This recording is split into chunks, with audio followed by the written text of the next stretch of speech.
Hi there and happy Tuesday. I wanted to talk to you about getting more customers to say yes faster. We all want more purchases, right?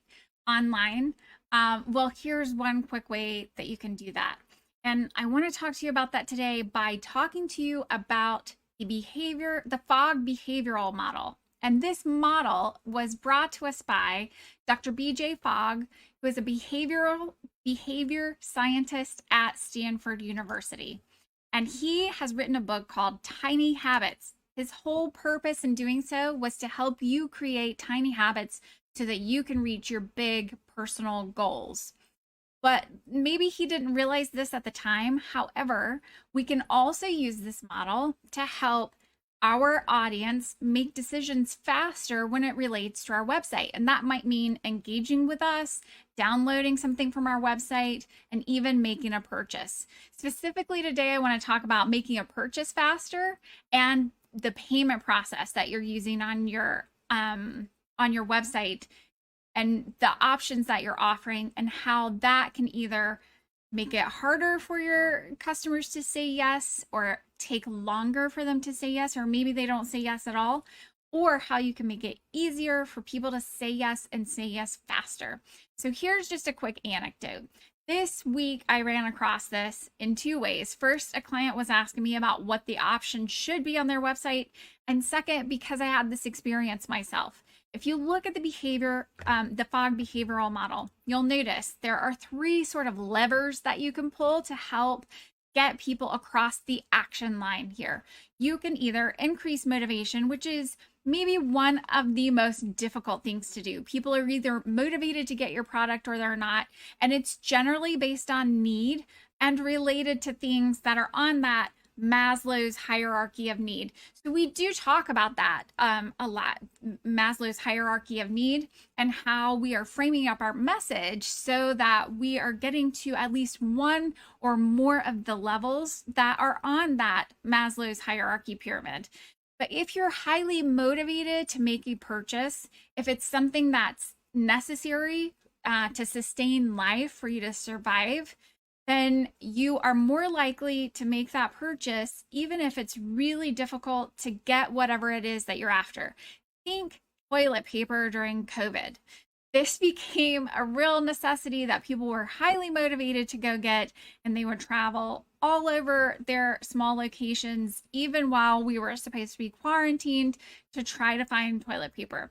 So, high motivation, it can be fairly difficult in order for someone to move across the action line. Uh, However, you can fairly easily move the ability for someone to make a purchase with you. And sometimes you can do that with pricing. If you make the price low enough, super easy to make a decision, I do it. But just remember that if I'm not highly motivated to have that object, this is where we get into those circles of tire kickers coming our way or people asking for refunds. So be super careful with using pricing to influence ability. I had a situation where I was prompted to make a purchase for something that I was medium motivated to buy. And so it needed to be not super easy to buy, but easy enough, right, to make the purchase in that moment. One thing that made it easier was it was under $100. So I didn't have to do a lot of mental financial gymnastics to figure out if there was an ROI. I knew there would be because it was less than $100. Super easy to get a 10 times ROI on that from this product. I went ahead and I hit the buy now button. It seemed fairly easy. I just needed to click a button to make the purchase. And then on the next screen, I was prompted to enter my credit card information. Guess what I didn't have on hand at the moment? Not within arm's reach anywhere. It was my credit card, and I did not have that information saved in Google's system or something that would prompt for me to automatically be able to enter it. So, what would have made me go ahead and cross that action line at that time? If there had been an online payment option like PayPal, so I could have just logged in and sent the money through PayPal, that would have gone straight to my bank or used a credit card on hand, or Apple Pay, or another online payment system like that. That would have prompted me to complete that transaction online in that moment. I didn't do it because I would have had to get up and go find the credit card that I wanted to use, enter that information, and then complete the purchase. That would have taken me 5 or 10 minutes. So you can see that it was not really that much more difficult, but I still did not make that purchase because it wasn't easy enough for me to hit a button to say yes in that very moment. Now I got another email with a prompt. So the prompt is the third lever that you can pull in order to move someone across that action line. I got an email that prompted me to make that purchase. I went back and I hit the button again, and again it served me up with enter your credit card information. On this occasion, I just didn't have my credit card available. It was not with me in that moment. So again, I did not make that decision to make the purchase in that moment. So the moral of the story is, and this is something that I'm medium motivated to get, so I will get my credit card at some point and enter that information. But the moral of the story is, if they had made it easier for me to make an online transaction, I would have done it in that moment and they would have had the sell that day.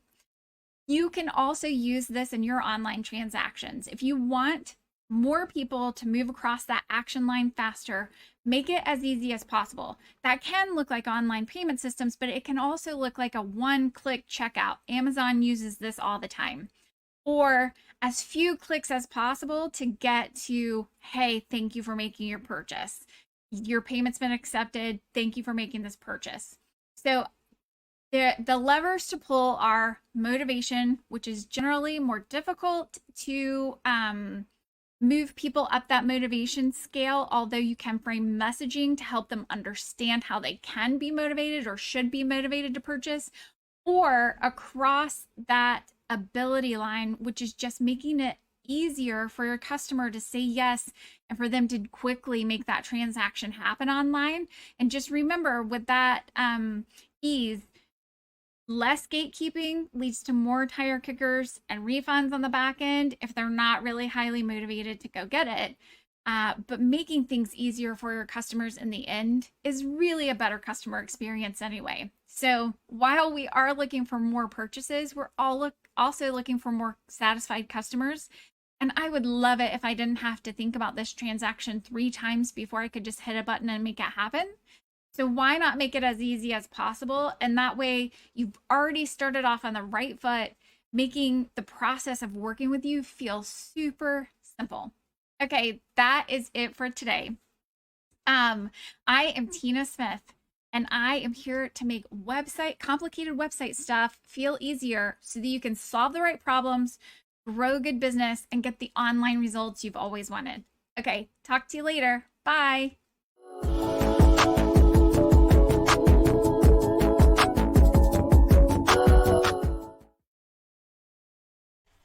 Hey there, thanks for watching.